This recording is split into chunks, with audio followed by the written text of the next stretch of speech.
Naš sljedeći kandidat došao se predstaviti talentom koji je otkrio slučajno.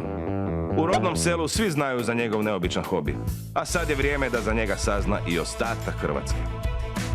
Zovem se Vranić Borislav, dolazim iz Plastova, to je jedno malo selo pokraj Skradina.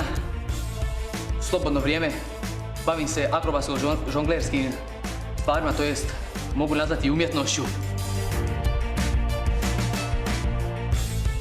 Ne znam točno da li sam jedini, možda nas ima, ali ja još nisam čuo. Volio bih da čujem za još par, tako da mogu dobiti konkurenciju, da mogu još vježbati, da mogu napred biti ono, tako reći, savršen.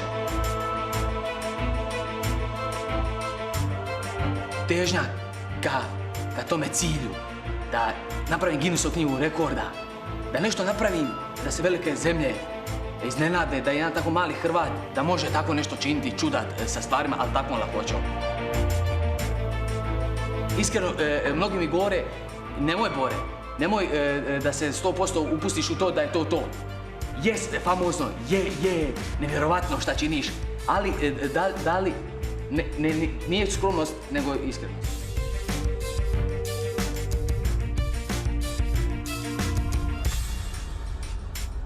A po čemu si ti to super talentiran? Ili barem misliš to? Ne znam baš, nadam se da sam talent. Neki su me čak i umjetnikom prozvali. Umjetnik u akrobatskom žongliranju. Evo, bratca. Ajmo vidjeti što ti radiš, što je to žongliranje. Može.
Svaka čast.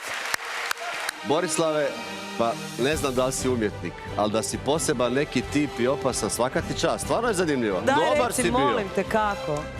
To me svi pitaju. Ne. Pa Doslovce sve meće. Doslovce Sve mečeš.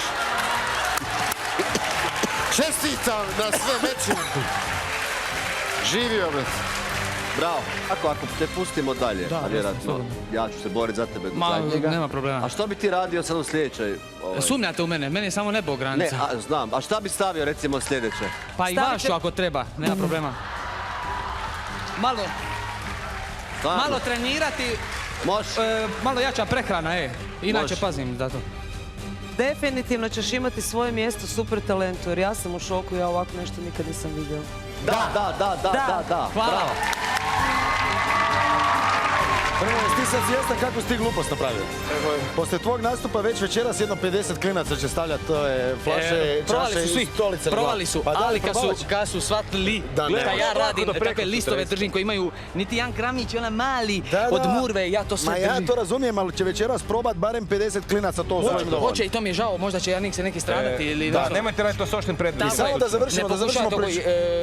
ja bolje da vam ja Da malo vas završimo priču. naučim. Jel imaš šta u glavi? Nema. Dakle, možete proći u polufinale Super talenta, a da nemate ništa u glavi. Ajde, stavi. Da li lijepo, svaka čast. Nema.